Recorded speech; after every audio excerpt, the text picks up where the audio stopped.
어느 날 저녁 무렵이었다. 하인으로 보이는 사나이가 라쇼몽 아래서 비가 멎기를 기다리고 있었다. 넓은 문 아래에는 그 사나이밖에 없었고 군데군데 단청이 벗겨진 굵은 기둥에 귀뚜라미가 한 마리 앉아 있었다. 라쇼몽은 스자쿠대로에 있었기 때문에 그 사나이 말고도 비를 피하기 위한 장돌뱅이나 삿갓 쓴 사람들이 두서너 정도 더 있을 법하지만 그 사나이 외에는 아무도 보이지 않았다. 그즘 2, 3년 동안 교토에는 지진이나 회오리 바람, 화재, 기근 따위의 재난이 끊임없이 발생했다. 그래서 교토 시내는 이루 말할 수 없을 정도로 황폐해졌던 것이다. 심지어 불상이나 사찰의 기구 등을 쪼개 단청이나 금은박이 그대로 남아있는 상태에서 길가에 쌓아놓고 땔감으로 팔 정도였다. 수도 장안의 형편이 이러했으니 라쇼몽의 수리 같은 것은 누구 하나 신경을 쓸 리가 없었다. 그렇게 아무도 돌보지 않는 틈을 타서 여우와 너구리가 기어들고 도둑이 들어와 숨어 살게 되었다. 그러다가 마침내는 연고자 없는 시체를 이 문으로 떠매고 와서 그냥 버리고 가는 그런 풍습까지 생기고 말았다. 그 뒤로 날이 어두워지면 누구나 꺼림직해서 이 문 근처에는 가까이 가려 하지 않게 되었던 것이다. 그 대신 까마귀가 어디선가 때로 몰려왔다. 한낮에 보면 수많은 까마귀들이 원을 그리며 높은 지붕 끝 기와 주변을 날면서 울어대고 있다. 특히 문 위의 하늘이 저녁노를 받아 벌겋게 밝아지면 그 모습이 마치 들깨를 뿌린 것 같이 뚜렷이 보였다. 까마귀는 보나마나 문 위에 버려진 송장의 살을 쪼아먹으려고 오는 것이다. 그러나 오늘은 시간이 늦은 탓인지 까마귀조차 한 마리도 보이지 않는다. 다만 허물어진 틈새로 풀이 기다랗게 자란 돌층계 위에 까마귀 똥이 드문드문 하얗게 말라붙어 있는 것이 보일 뿐이었다. 하인은 계단이 7개인 돌층계의 맨 위에 앉아 있었다. 색바랜 감색 옷자락을 깔고 앉아 오른쪽 볼에 도드라진 커다란 여드름을 만지작거리며 멍하게 비가 내리는 것을 바라보고 있었던 것이다. 사실 그는 비가 먹기를 기다리고 있는 것도 아니었다. 보통 때 같으면 당연히 주인집으로 돌아가야 하겠지만 그는 주인으로부터 4, 5일 전에 쫓겨나고 말았다.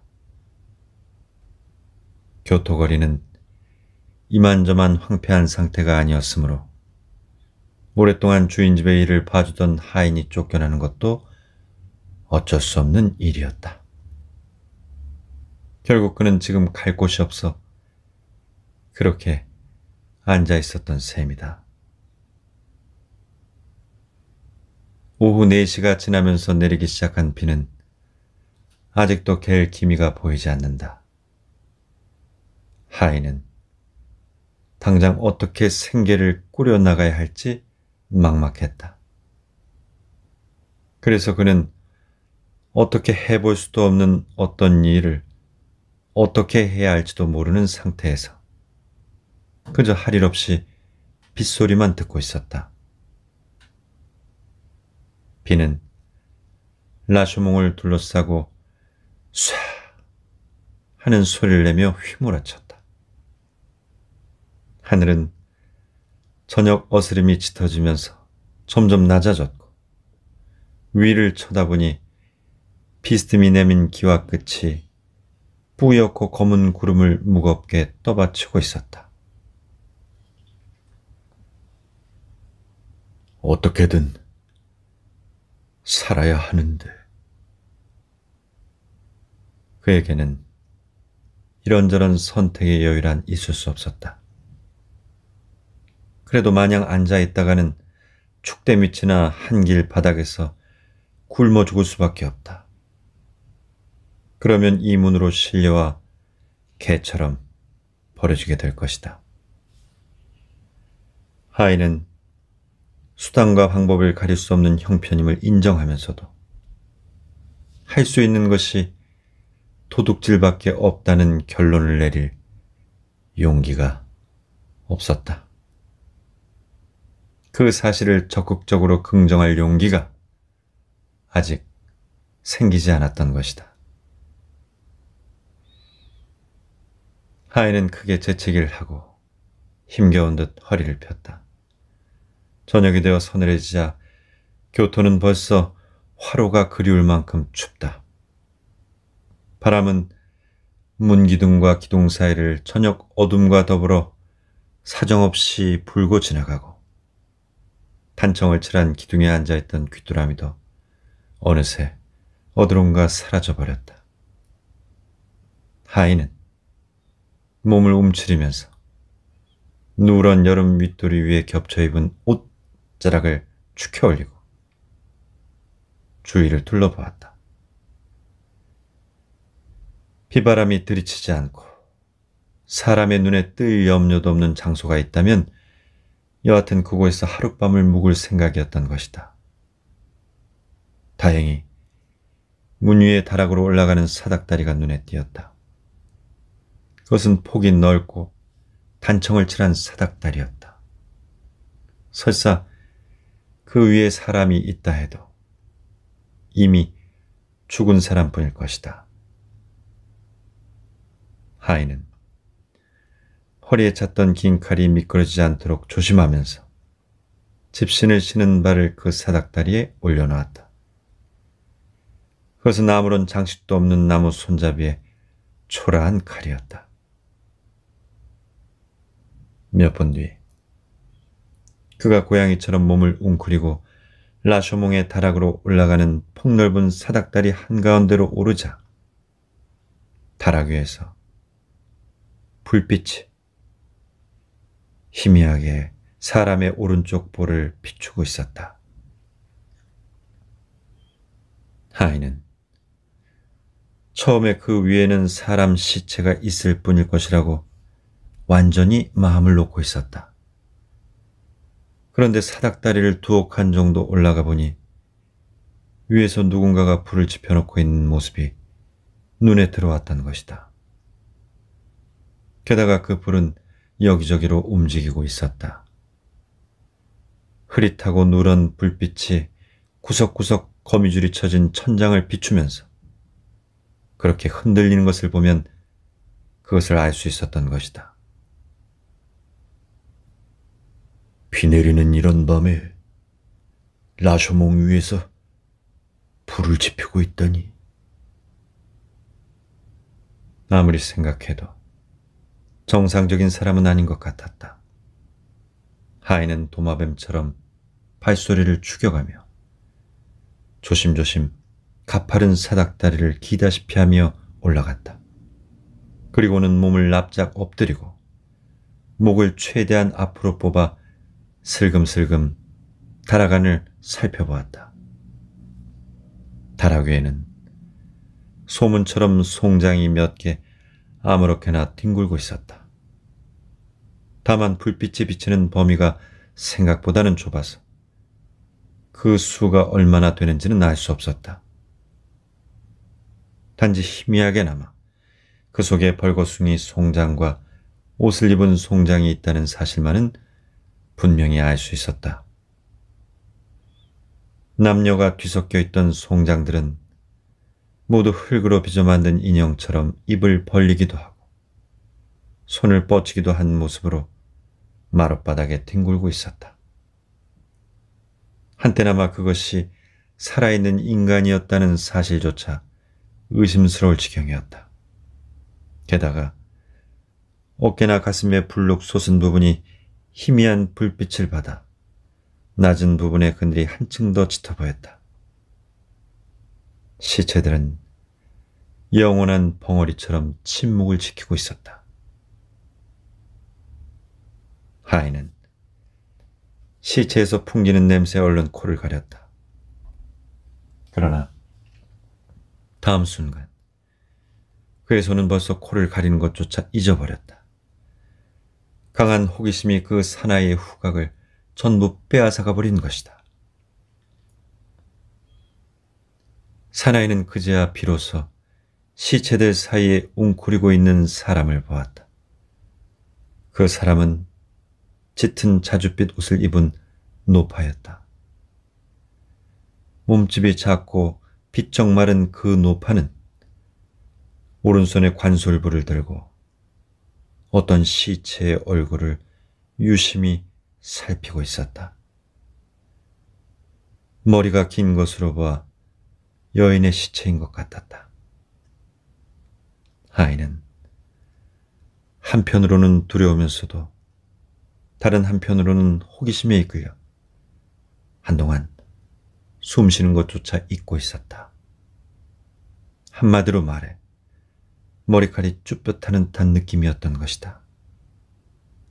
노파는 불이 붙은 솔가지를 마루 틈새에 꽂고 그때까지 들여다보던 시체의 머리에 두 손을 대고 마치 어미 원숭이가 새끼의 이를 잡아주듯 그 긴 머리카락을 뽑기 시작했다. 머리카락은 손만 대면 그대로 쑥쑥 뽑혀져 나왔다. 머리카락이 한옥씩 뽑히면서 하인의 마음속에서는 조금씩 두려움이 사라졌다. 동시에 그 노파에 대한 무서운 증오심이 마음 깊은 곳으로부터 치솟았다. 아니, 그것은 악에 대한 반감이 점점 강도를 더해간 것이라고 할 수 있겠다. 이때 누군가가 이 사나이에게 굶어 죽느냐 아니면 도둑질을 할 것이냐 하는 문제를 끄집어낸다면 아마도 하인은 아무 미련 없이 굶어 죽는 방법을 택하겠다고 할 것이다. 그만큼 악에 대한 이 사나이의 증오심은 노파가 마룻바닥에 꽂아놓은 관솔불처럼 활활 타오르고 있었다.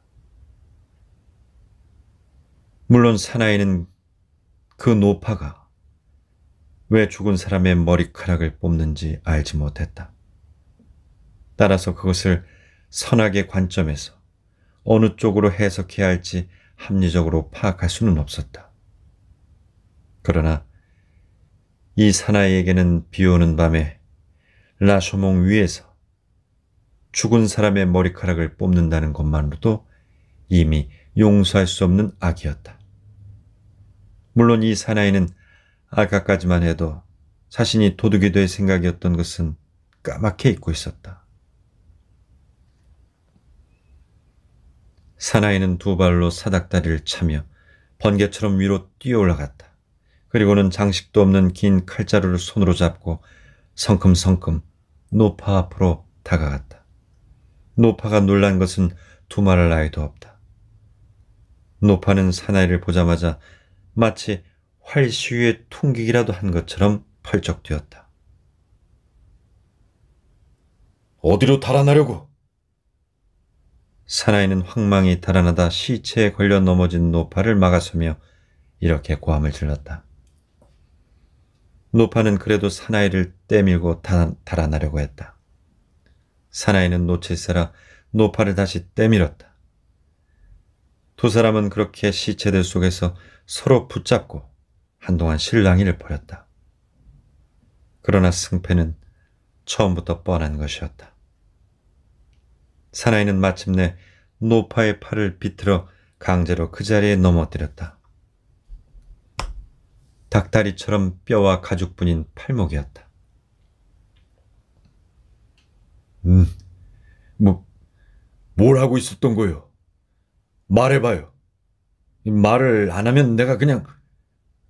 사나이는 노파를 밀어 넘어뜨리고는 갑자기 긴 칼을 쑥 뽑아 하얀 강철빛 칼날을 눈앞에 들이댔다. 그래도 노파는 말이 없었다. 두 손을 부들부들 떨고 어깨로 숨을 몰아쉬면서 눈알이 튀어나올 만큼 눈을 부릅뜨고는 벙어리처럼 고집스럽게 입을 다물고 있었다. 이것을 보자 사나이는 비로소 이 노파의 목숨이 오로지 자기가 마음먹기에 달려있다는 사실을 명백히 의식했다. 그리고 그러한 의식은 지금까지 험악하게 불타고 있던 증오심을 어느새 식혀버렸다. 그 뒤에 남은 것은 어떤 일을 하고 그것이 원만히 이루어졌을 때 편안한 자긍심과 만족감뿐이었다. 그래 사나이는 노파를 내려다보며 조금 누그러진 목소리로 말했다. 나는 시청의 관리도 아무것도 아니오. 방금 이 문 아래로 지나가던 나그네란 말이오. 그러니 당신을 잡아가거나 어찌할 생각은 없어. 다만 이 밤중에 여기서 무엇을 하고 있었는지 그것만 말하면 되는 거예요. 그러자 노파는 눈을 더욱더 크게 뜨더니 뚫어지게 사나이의 얼굴을 바라보았다. 눈꺼풀이 벌겋고 날카로운 눈이었다. 그리고는 주름으로 거의 코에 달라붙은 것 같은 입술을 마치 무엇을 씹기라도 하는 것처럼 움직였다. 가느다란 목에 뾰족하게 솟아오른 우울대가 움직이는 것이 보였다. 그 목에서 까마귀 울음소리 같은 소리가 헐떡이며 하인의 귀에 들려왔다. 이 머리카락을 뽑아서 말이야. 이 머리카락을 뽑아서 말이지. 가발을 만들려고 한 거야. 사나이는 노파의 대답이 뜻밖으로 평범한 것에 실망했다. 그와 동시에 아까 느꼈던 증오심이 차가운 모멸감으로 되살아났다. 그 기색이 노파에게도 전해졌는지 노파는 한쪽 손에 시체 머리에서 뽑은 긴 머리카락을 아직도 움켜쥔 채 두꺼비가 중얼거리는 것 같은 소리로 우물거리며 더듬더듬 말을 이었다. 물론 죽은 사람의 머리카락을 뽑는 것은 좋은 일이라고 할 수 없지만 여기 있는 송장들은 모두 그만한 일을 당해도 싼 인간들이야. 지금 내가 머리카락을 뽑은 이 계집만 해도 뱀을 4치씩 토막내 말린 것을 말린 생선이라고 하면서 다대와키 부대로 팔러 다녔단 말이야. 연병에 걸려 죽지 않았다면 아마 지금까지도 팔고 다녔겠지. 게다가 이 여자가 파는 말린 생선은 맛이 좋다고 갈 때마다 다대와키들이 앞다투어 창거리로 사갔다는 거야. 난 이 여자가 한 일을 나쁘다고 생각하지는 않아. 그렇게라도 하지 않으면 굶어 죽게 생겼으니 안 할 도리가 없었겠지. 그리고 지금 내가 한 일도 나쁜 일이라고는 생각지 않아. 이렇게라도 하지 않으면 굶어 죽게 생겼는데 어쩌란 말이야. 어쩔 수 없이 그러는 것을 이 여자도 잘 알 테니까. 아마 내가 하는 일도 너그럽게 생각해 줄 거야. 노파는 대강 이런 뜻의 이야기를 했다. 사나이는 칼을 칼집에 꽂고 칼자루를 왼손으로 누르며 차갑게 이마를 뜯고 있었다. 물론 오른손으로는 볼에 벌겋게 고름이 잡힌 커다란 여드름을 만지작거리고 있었다. 그런데 이마를 뜯고 있는 동안 사나이의 마음에는 차차 어떤 용기가 솟구쳤다. 아까 문 아래에 있을 때는 찾아볼 수 없었던 용기였다. 또한 이 용기는 아까 문 위로 올라와 노파를 붙잡았을 때의 용기와는 전혀 반대로 움직이는 용기였다. 이제 사나이는 굶어 죽느냐 아니면 도둑질을 하느냐를 망설이지 않았다. 그러기는커녕 굶어 죽는다는 따위의 생각은 의식 밖으로 멀리 밀려나 있었다. 정말 그렇소? 노파의 말이 끝나자 사나이는 비웃는 것처럼 다그쳐 물었다. 그리고는 한 걸음 앞으로 다가서더니 갑자기 오른손을 여드름에서 떼어 노파의 목덜미를 움켜쥐고는 물어뜯을 듯이 이렇게 말했다. 그럼 내가 당신의 껍질을 벗겨가도 날 원망하지 않겠소? 나도 그렇게 하지 않으면 굶어 죽을 판이니 말이오. 사나이는 벼락치듯 재빨리 노파의 옷을 벗겼다. 그리고는 발목을 붙잡고 매달리는 노파를 거칠게 송장들 위로 걷어차버렸다. 사나이는 빼앗은 짙은 자줏빛 옷을 옆구리에 끼고 눈 깜짝할 사이에 가파른 사닥다리를 넘어 땅바닥으로 뛰어내렸다. 잠시 후 죽은 듯이 엎드려 있던 노파가 시체들 가운데서 벌거벗은 몸을 일으킨 것은 그로부터 얼마 지나지 않아서였다. 노파는 혼자서 신음소리를 내며 아직도 타고 있는 불빛의 의지에 사닥다리 입구까지 기어갔다. 그리고 거기서 짧은 머리카락을 거꾸로 하고는 다락 아래를 살폈다. 밖에는 다만 칠흑같이 캄캄한 밤이 있을 뿐이었다. 하인 차림의 사나이는 어디론가 사라져버렸던 것이다.